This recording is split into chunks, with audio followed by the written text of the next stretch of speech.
Jai Hind friends, welcome to Study IQ. So today we are going to start this new journey which is called SSB. यहाँ पे आप देख सकते हैं आपका जो आज का टॉपिक है उसको हम बोलते हैं SSB. SSB stand for services selection board. तो जिससे पहले कि हम कुछ डिस्कस करें मैं आपको बता दूं कि we will be talking everything in very great detail. सब कुछ बहुत ही डिटेल में मैं आपको बताऊंगा. I'll be telling everything about SSB and most importantly how to tackle this hurdle which is known as SSB. और ये सब कुछ हम करेंगे सबसे एफिशिएंट तरीके में possible. So stay tuned with this. I will be telling you in great detail. जिससे पहले कि मैं स्टार्ट करूँ मैं आपको कुछ अपने बारे में बता देता हूँ. मेरा नाम है Ayush Manaduli. I have a very good experience of SSB and I have been recommended twice by Services Selection Board, once for Indian Air Force and secondly for Indian Coast Guard as a pilot. तो इसके बाद चलो start करते हैं अपने process को. तो सबसे पहले SSB है क्या. So what is this SSB. आप बार बार सुन रहे होंगे SSB. सो SSB आखिर है क्या. तो SSB is one and only way to enter the armed forces as a commissioned officer. अगर आप आर्म्ड फोर्सेज में इंडिया की कमीशनड ऑफिसर बनना चाहते हैं तो you have to clear SSB. This is a pre requisite.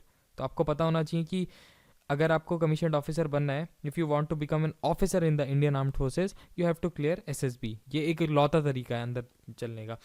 अब हाँ, यहाँ पे कई सारे आपके पास कई सारे ऑप्शंस भी हैं. पर यहाँ पे आर्मी मेडिकल कोर अगर मैं बोलूँ तो there you don't have to give SSB. Army medical corps होता है और मेडिकल सर्विसेज में बेसिकली SSB की रिक्वायरमेंट नहीं होती है.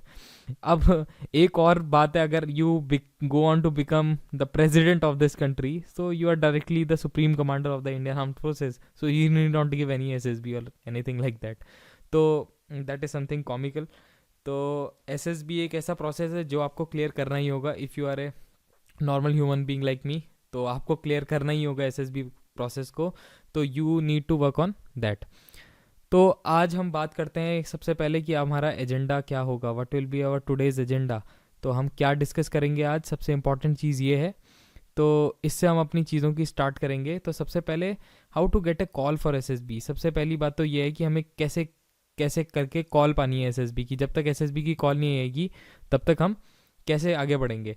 तो सबसे मैं उसमें डिस्कस करूंगा कि कौन कौन से एग्ज़ाम्स इंक्लूडेड हैं. एग्ज़ाम्स बहुत इंपॉर्टेंट होते हैं क्योंकि अगर आप जब एग्ज़ाम क्लियर करेंगे then only you will get a call. फिर there are many direct entries also. I will be telling you in great detail about those entries. ठीक है. अब यहाँ पे बात करते हैं कि ये कहाँ पे, where are these SSBs held. ये कहाँ पे SSB होती हैं जो हम बार बार बोलते हैं कि सर्विसेज सिलेक्शन बोर्ड है, ये सर्विस सिलेक्शन बोर्ड है. तो ये आखिर बोर्ड्स कहाँ पे हैं और कहाँ कहाँ ये SSB करी जाती है वो भी मैं आपको बताऊंगा. फिर मैं आपने मेरे मुंह से सुना होगा कि if you want to become a commissioned officer, so what are these commissions which are being awarded by the armed forces. तो उसके बारे में भी ग्रेट डिटेल में मैं आपको बताऊंगा. Then I will be talking about the academies in which you will get training once you get recommended by the services selection board. जब आप सेलेक्ट हो जाते हैं उसके बाद जो एकेडमीज़ में आपकी ट्रेनिंग होगी, that too I will cover in great detail. फिर मैं आपको और बताऊंगा कि what is the overview of the process. बहुत सारे लोगों को पता होगा कि 5 दिन की प्रोसेस होती है. तो व्हाट इज़ दिस प्रोसेस, कैसे कैसे करके हम आगे बढ़ते हैं 5 दिनों में, आखिर होता क्या है, वो सब मैं आपको एक ओवरव्यू आज के दिन में दूंगा. और सबसे इंपॉर्टेंटली मैं उसके पीछे जो साइंस इन्वॉल्व है, जो what is being checked over there, I will be telling you that. और उसके साथ साथ मैं एग्जांपल भी बताऊंगा. एग्जांपल क्यों, ताकि you will get a very clear idea about what I am trying to tell you. ठीक है. उसके बाद आज का सबसे गोल्डन चीज़ जो मैं आप डिस्कस करूँगा आपके सामने वो होंगी सम गोल्डन टिप्स. ठीक है. तो ये टिप्स मैं आपको अपने पर्सनल एक्सपीरियंस और बाकी जो रिकमेंडेड कैंडिडेट्स हैं मेरे साथ के, जो मैंने जिनसे बात करी है, उनकी मैंने एडवाइस लेके बहुत सारे मैंने टिप्स मैंने साथ में कंपाइल करे हैं. तो please look into those tips. और ये आज का टेक अवे होगा सबसे बड़ा. तो मेरे एक्सपीरियंस है आपको इन टिप्स को फॉलो करना है as soon as possible. Please start following these tips.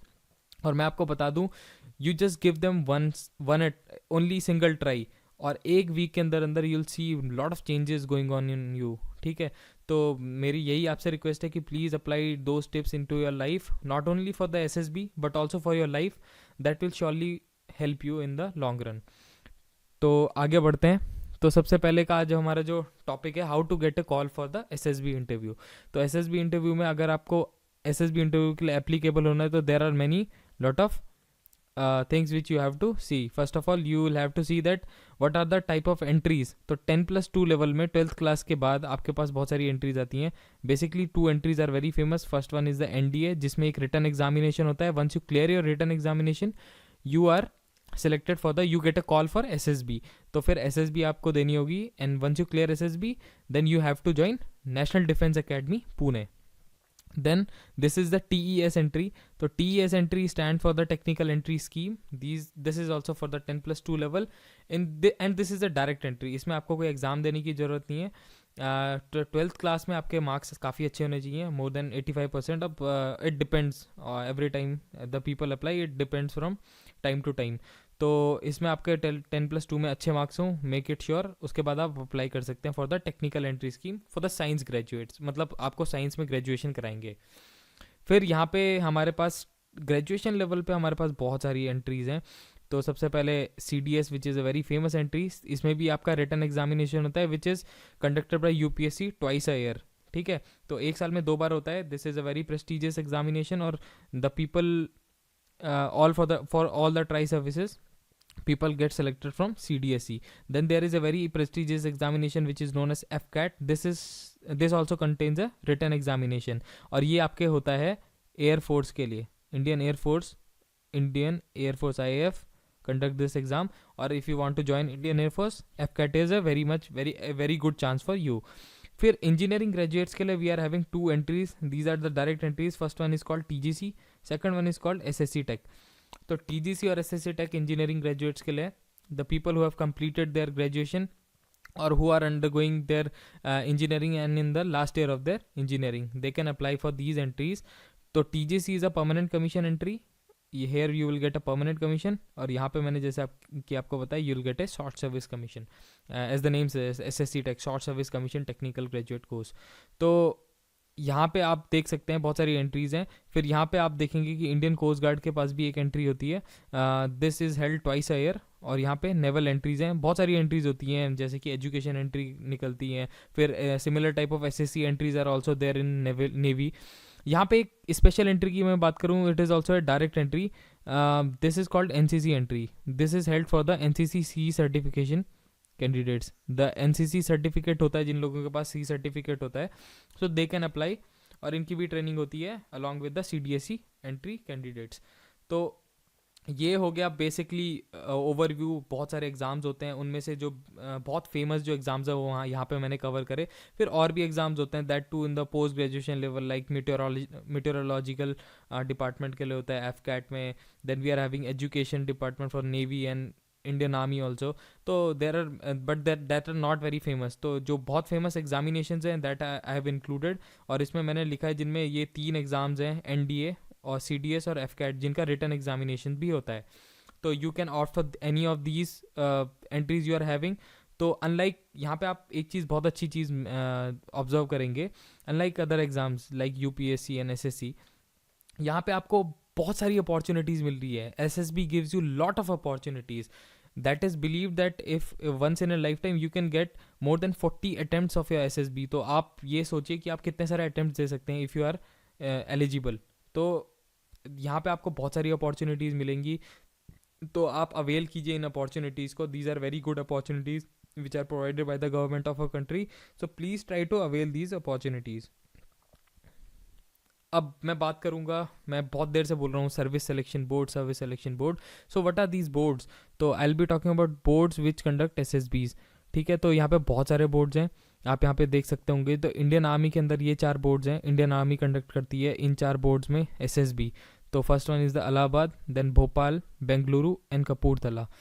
तो जो ये भोपाल और बेंगलुरु है, you will be seeing in navy also, because these are the common boards. यहीं पे दोनों की होती है, आर्मी की भी होती है, नेवी की होती है. Although sometimes navy takes control of the SSB, sometimes army take control of the SSB, but ऐसा है कि दोनों की SSBs होती हैं यहाँ पे. तो ये इन दोनों के अलावा नेवी की जो बची हुई 2 बोर्ड्स हैं, वो दोनों बोर्ड्स हैं कोयम्बटूर और विशाखापट्टनम. तो ये 4 बोर्ड्स जो हैं वो नेवी की कंडक्ट कराते हैं SSB. Now these are 4 boards which conduct SSB for Indian air force. तो ये कहाँ पे हैं? देहरादून में है, वाराणसी में है, मैसूर है, गांधीनगर है. और इंडियन कोस्ट गार्ड की एक इंडियन कोस्ट गार्ड का एक बोर्ड है जो कि नोएडा में स्थित है। तो आप यह देख सकते हैं कि Indian army, Indian navy, Indian air force और इंडियन कोस्ट गार्ड, चारों जो आर्म्ड फोर्सेज है इंडिया के, वो सारे के सारे अलग अलग जगह पे अपनी बोर्ड्स को कंडक्ट कराते हैं जिसमें सिलेक्शन प्रोसीजर टेक्स प्लेस। अब मैं बार बार आपको बोल रहा हूँ कि there are multiple types of commission. So what are these commissions? The commissions होते क्या हैं? तो basically there are two types of commission which are being awarded. First one is called the permanent commission and second one is called the short service commission. तो permanent commission, जैसे कि नाम बताता है, for the permanent employees, the people who will become the permanent employee of the armed forces of our country. Short service commission people will serve for around 10 to 14 years as the case may be, or in some cases they'll get an opportunity to continue their service and become a permanent commission member. तो ऐसा कुछ होता है। तो basically 2 types of commission award होते हैं, जैसे कि मैंने आपको बताया। अब मैं आपके सामने बात करता हूँ कि वेरियस एकेडमी ऑप्शंस। ठीक है, अभी तक हम बात कर रहे थे कि कौन कौन से कमीशंस हैं, फिर बाकी कौन कौन से बोर्ड्स हैं जहाँ पे एसएसबी कंडक्ट होती है, what are the type of opportunities you get over here. अब हम बात करते हैं जो ये the various academies in which the training goes on. तो सबसे पहले मैं आपकी बात करता हूँ आर्मी की। अगर मैं आर्मी का देखूँ तो आर्मी की जो ट्रेनिंग होती है वो इन 3 जगह पे होती है, ओटीए गया, आईएमए और ओटीए चेन्नई। बेसिकली ये तीनों जगह में केवल आर्मी की ट्रेनिंग होती है। IMA provides the permanent commission training, ठीक है। ओटीए चेन्नई ऑल्सो ओटीए गया also provide the permanent commission training, this is for the TES guys. और ओटीए चेन्नई जो होता है वो शॉर्ट सर्विस कमीशन के लिए ट्रेनिंग देता है। तो शॉर्ट सर्विस कमीशन की जो भी ट्रेनिंग होती है, लेट इट बी वुमेन और man, they all undergo training eight OTA Chennai. अब यहाँ पे आप देख रहे होंगे NDA. NDA is basically after 10+2, मैंने आपको बताया, वेरी प्रेस्टिजियस एग्जामिनेशन। तो NDA is a training ground for tri services. All the 3 services undergo training in NDA, ठीक है। अब बाकी जो एंट्रीज होती हैं like AFCAT and other air force entries, they get training at AFA. After passing out from NDA, the people who have chosen Indian air force as their branch, तो they undergo training at AFA also, ठीक है। तो AFA में air force की सारी training होती है, let it be permanent commission और short service commission. Similarly is the case with INA. INA में भी आपकी पूरी ट्रेनिंग होती है। All the people from the Navy and from the Indian Coast Guard, all the people undergo training in INA, let it be short service commission or the permanent commission. So these are some of the academies where training goes on. फिर इस यहाँ पे training के बाद भी बहुत सारी अलग अलग अपॉर्चुनिटीज़ हैं, ट्रेनिंग इंस्टीट्यूट्स हैं जहाँ पे वेरियस टाइप ऑफ ट्रेनिंग्स होती है for the officers as well as for the personnels. तो this thing I clarified your doubt, what are the various training academies and what are the types of commissions being awarded by the armed forces of this country. तो अब बात करते हैं सबसे important cheese, the SSB process. अब यहाँ पे हम बहुत देर से बात कर रहे थे कि various things which are involve, एक ओवरव्यू मैं आपको दे रहा था। अब मैं सबसे इम्पॉर्टेंट चीज़ जो डिस्कस करने वाला हूँ वो है एसएसबी की जो क्या प्रोसेस है, मतलब ये किस तरह से जजमेंट होता है, कैसे आपके ऊपर आपका आंकलन कैसे होता है। So I will be telling you everything. First of all let me start with a brief intro. जैसे कि आपको पता ही है कि 5 दिन का प्रोसेस होता है, it is a 5-day process. और basically it is invariably a 5-day process, sometimes it is also 6-day process, कहीं कहीं पे 6 दिन तक चलता है। तो it all depends on the board और type of situation which is prevailing over there. तो basically it is a technique which is checking 3 aspect of a candidate. अब आप बात करेंगे कि व्हाट आर दीज 3 एस्पेक्ट्स, ठीक है। तो 3 एस्पेक्ट्स को चेक करने के लिए मैंने यहाँ पे आपके 3 पॉइंट्स बनाए। First is called manasa to check one's mental faculties, ठीक है। तो किसी भी इंसान का अगर मेंटल फैकल्टीज चेक करनी है तो the technique which is use to check is called manasa. Second one is called vacha, जैसे कि आपको नाम से पता चलेगा व्हाट वन स्पीक। दूसरा, कोई भी बंदे के दिमाग में जो चल रहा है वो कैसे किस तरह से व्यक्त करता है अपनी बातों को, दैट इज चेक्ड बाय वाचा। थर्ड वन इज कॉल्ड कर्मणा। कर्मणा संस्कृत वर्ड है, जैसे कि आपको पता ही चल रहा होगा, मनसा जो कि मन से बोला जाता है, वचा मतलब जो कि एक कोई भी इंसान बोल रहा है। Karmana is what one performs, ठीक है, कैसे करके इंसान परफॉर्म कर रहा है, दैट इज बीइंग चेक्ड। यार हमारे पुराणों में भी काफ़ी कहा गया है कि अगर किसी इंसान को परखना है तो 3 तरीक़ों से चेक करा जा सकता है। तो दीज़ आर दोज़ 3 थिंग्स, मनसा, वचा और कर्मणा। तो ये चीज़ है जिसको जो हमारी आर्म्ड फोर्सेस भी यूटिलाइज करती है, और SSB is based on just that, मनसा, वचा और कर्मणा। इन तीनों का कॉम्बिनेशन को हम एसएसबी बोल सकते हैं। तो मनसा में क्या है, मनसा is tested by a psychologist, ठीक है। तो साइकोलॉजी के टेस्ट के थ्रू होता है, through the series of psychological test where we have to write our responses pertaining to different situations given to us. तो हमारे को जो भी सिचुएशंस दिए जाते हैं उनको, उनके पर्टेनिंग में जो भी हमारे रिस्पॉन्सेज हैं, that is assessed by our psychologist and he makes a judgement according to that.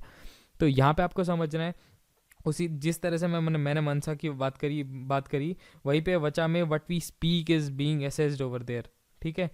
Interviewing officer हमसे कुछ क्वेश्चंस पूछेगा and on the basis of that he will grade you, ठीक है। तो वचा में यही चेक होता है कि हमारे दिमाग में जो है हम वो कितने अच्छे से व्यक्त कर रहे हैं और हम क्या व्यक्त कर रहे हैं, ठीक है। तो वही है, इंटरव्यूइंग ऑफिसर हमसे हमारी हॉबीज़ के बारे में क्वेश्चन करेगा, एकेडमिक्स के बारे में करेगा, हमारे इंटरेस्ट के बारे में, हमारी फैमिली के बारे में, एवरीथिंग विल बी आस्किंग, ठीक है। तो वचा में this is what is being checked, ठीक है। फिर तीसरी पार्ट है कर्मणा। कर्मणा is tested by A GTO. इसमें क्या होगा, इसमें आपका टेस्ट होगा ग्राउंड में, जहाँ आप पे आपके साथ आपका ग्रुप भी होगा और वहाँ पे आपको परफॉर्म करवाएंगे। तो performance would be on the ground और उसके बेसिस पे आपको जज करा जाएगा। अब यहाँ पे आपको समझना है कि ये जो तीनों टेक्निक है वो क्यों चेक कर रहे हैं, ठीक है। आप बात कर रहे होंगे, आप बार बार सोच रहे होंगे कि यार कन्वेंशनल एग्जाम की तरह क्यों नहीं है, why not there is a single examination and a single interview and then the candidate selected. तो यहाँ पे आपको समझना है कि यार ये एक डिफरेंट प्रोसेस है, आपको ये बात ढंग से समझनी है कि एक डिफरेंट प्रोसेस है। अब कैसे डिफरेंट है, आर्म्ड फोर्सेज में you are providing arms to the people who join the armed forces, ठीक है। तो यहाँ पे हम एक्सटर्नल थ्रेट को हम कैसे करके सेव करेंगे, तो that needs to be check. तो it is a personality based test. The conventional test में आपकी पर्सनैलिटी इतने अच्छे से असेस नहीं हो पाती है, पर इसमें your personality needs to be check because आपके ऊपर आप you are going to become a wall of your nation, ठीक है। तो you are going to become a defence of this country. तो that makes lot of sense here, okay. तो यहाँ पे आप देख सकते हैं, मैंने एक छोटा सा डायग्राम बना के समझाने की कोशिश करी है। जो वचा है that is being tested by the interview, ठीक है। उसी तरह आप देख सकते हैं मनसा जो है वो साइकोलॉजी टेस्ट के थ्रू बेसिकली कवर होता है, और जो कर्मणा है, karmana is tested by the GTO. तो सपोज ये आप हैं, तो you will be tested by interviewing officers simultaneously by psychologist and also from the GTO. तो ये एक पिरामिड टाइप का स्ट्रक्चर बन जाता है जो आपके डॉट्स को कवर करता है। तो एक तरह से आप ढंग से परखे जाएंगे। उसके बाद once you get through SSB then you will be trained in the academies, ठीक है। अब जिससे पहले कि मैं आपको ये कुछ गोल्डन टिप्स बताऊं, मैंने यहाँ पे आपके लिए बहुत ही अच्छे से संजो के रखे हैं कुछ गोल्डन टिप्स। उससे पहले मैं आपको बताना चाहूँगा कि अभी मैं बात कर रहा था ये इन तीनों के वचा, मनसा और कर्मणा के बारे में आपको बता रहा था। तो यहाँ पे मैं आपको कुछ एग्जाम्पल देके समझाना चाहता हूँ, क्यों, ताकि आपके दिमाग में थोड़ा क्लैरिटी आए, why this process requires so much, ठीक है। अब मैं आपको कुछ एग्जांपल देता हूँ। सपोज आपका साइकोलॉजी टेस्ट में आपके पास एक सिचुएशन आई कि अगर कोई इंसान पानी में डूब रहा है तो व्हाट विल यू डू, आप क्या करेंगे। तो वहाँ पे समबडी इज रिटन कि I will just jump and save him, but यहाँ पे आपको सोचना है कि जब जीटीओ में वो टास्क परफॉर्म कर रहा है, और यहाँ पे जीटीओ में बहुत सारे तरह के टास्क होते हैं। सपोज एक मैं आपको टास्क बताता हूँ, जीटीओ में टाइगर जंप होती है। तो टाइगर जंप में क्या होता है, एक प्लैंक टाइप का स्ट्रक्चर होता है, ये प्लैंक टाइप का स्ट्रक्चर होता है और एक रोप यहाँ ऊपर से ऐसे लटकी होती है। तो यहाँ पे इंसान को सीढ़ी से चढ़ के ऊपर पहुँचना होता है। फिर यहाँ पे इंसान खड़ा होगा और यहाँ से जंप मारेगा इसको और यहाँ पे पकड़ेगा इसको। अब देखिए, जब साइकोलॉजी टेस्ट हुआ था तो आपसे पूछा गया था कि कोई इंसान पानी में डूब रहा है तो व्हाट विल यू डू, ठीक है। तो उसने बोलता है कि I will directly jump into the water, और ये मतलब मैं उसको बचाऊंगा, ठीक है। अब यहाँ पे तो आप बात कर रहे that you are a very courageous person, पर जीटीओ ग्राउंड में जब आपको टाइगर जंप के लिए यहाँ पे बोला जा रहा है, ठीक है, यू आर वेरी अफ्रेड। तुम देखते हो कि यार इट इज़ अ वेरी बहुत हाइट है इस चीज़ में, तो यार I can't go and do this, ठीक है। तो वहाँ पे officers can easily make out कि ये बंदा बस बोलता है, ठीक है, करने में ये डर रहा है, तो they can easily make out. दूसरा एग्जांपल मैं देता हूँ, एक पर्सनल इन्फॉर्मेशन क्वेश्चन फॉर्म होता है, पीआईक्यू फॉर्म बोलते हैं इसको। उसमें आपने लिखा है कि यार you play very good football, ठीक है, आपने लिखा है कि आप फुटबॉल प्ले करते हैं, पर जब आपसे बेसिक रूल्स ऑफ फुटबॉल पूछा गया, you are not able to tell the interviewing officer, ठीक है, तो that is very contradictory on your part, ठीक है। तो ये मैंने आपको बताया कि SSS can very easily make out, they are highly trained, they are very experienced people, so don't try to fool them, ठीक है। Try to improve your personality, that will help, ठीक है। ये सब नहीं हेल्प करेगा, आपकी पर्सनैलिटी जैसे इंप्रूव होगी that will help you for sure, ठीक है। Now I will be talking about the golden tips. ये बहुत ही इंपॉर्टेंट चीज़ है यार, प्लीज़ इनको फॉलो कीजिएगा, एक हफ्ते के अंदर आप गारंटीड रिजल्ट्स देखेंगे, मेरा पर्सनल एक्सपीरियंस है, so I would like to tell you also, please go with these tips, ठीक है। सबसे पहली बात मैं आपको बताना चाहूँगा, लर्न फ्रॉम योर एक्सपीरियंसेस, ठीक है। अब मैं आपको एक स्मॉल सा एग्जांपल देके बताता हूँ। एसएसबी जो है, SSB is basically a subset of life, ठीक है। That is what ever you do, जो भी आप कर रहे हो, जो भी लाइफ के एक्सपीरियंसेस हैं, उन एक्सपीरियंसेस से आप सीखते हैं, ठीक है। Everybody learns from their experiences only, ठीक है। अब कैसे, सपोज यू आर, मैंने बोला कि कुछ भी ले लो, जैसे कि suppose you are going for a travelling, ठीक है, यू आर ट्रैवलिंग समवेयर, ठीक है। तो वो कैसे आपको हेल्प करेगा, आप सोच रहे हैं ट्रैवलिंग ही तो है, कैसे हेल्प करेगा, बट वहाँ पे भी आपको बहुत सारी चीज़ें समझने को मिलती हैं, जैसे अरेंजमेंट स्किल, कैसे अरेंज करना है, ठीक है। ऑर्गेनाइजिंग स्किल, कैसे आपको ट्रिप प्लान करनी है, कैसे ऑर्गेनाइज करनी है, what to take, how to book a car, और कैसे करके, मतलब कुछ भी आप कार से जा रहे हैं, या फिर आप if you are going for the bike trip, how to arrange bike, कैसे उसको मेंटेन करना है। तो you learn from your experiences, बहुत सारे एक्सपीरियंसेस है, इनसे आप लड़ेंगे। Even if you are going to eat at a fancy restaurant, या फिर you are going to a comedy show, या फिर बाइक ट्रिप में जा रहे हैं और पार्ट टाइम जॉब कर रहे हैं, कुछ भी, सबका अपना एक्सपीरियंस शेयर है। That is what makes you as a person, ठीक है, that is what makes you you, ठीक है।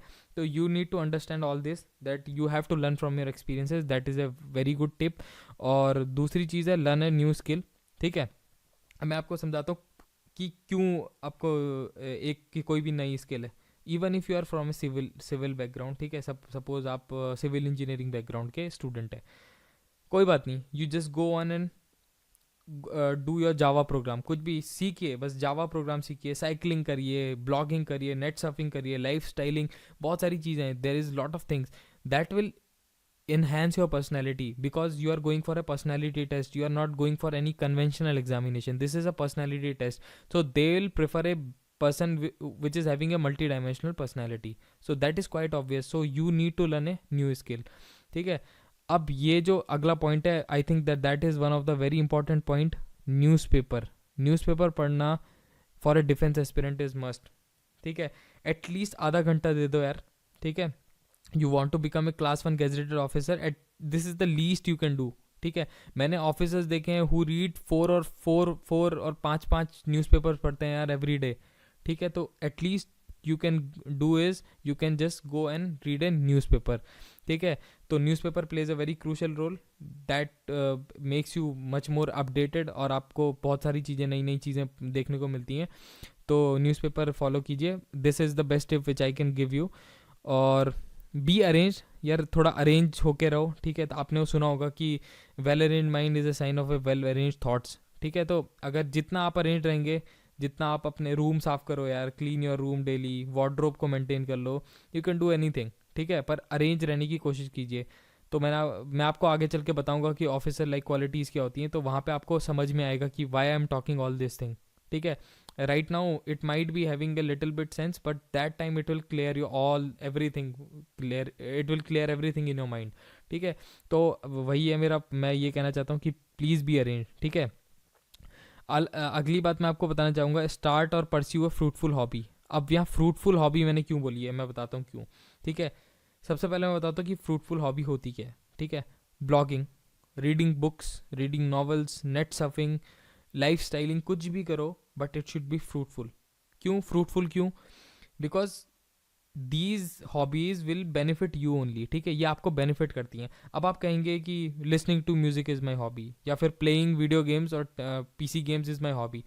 यार एवरीबडी डज दैट, ठीक है। It is not enhancing you, it is not benefiting you, ठीक है। तो जो भी चीज़ आपको बेनिफिट पहुंचाती है, तो that is a very helpful thing to you. तो बेनिफिशियल, जो भी बेनिफिशियल आपके लिए है हॉबी, उसको करिए, ठीक ठीक है, नई हॉबी स्टार्ट कीजिए, या फिर जो ऑलरेडी आप हॉबी करते हैं, music creation is very good hobby, ठीक है। तो ऐसे करके आप बहुत सारी चीज़ें हैं जो कि अवेलेबल है मार्केट में, you just research for that and you just go on with that, ठीक है। अगला पॉइंट जो है that is a very important point, यहाँ पे मैं आपको बोल रहा हूँ कि टेक अप सम रिस्पॉन्सिबिलिटीज़। तो आपको रिस्पॉन्सिबिलिटीज़ लेनी शुरू करनी होगी।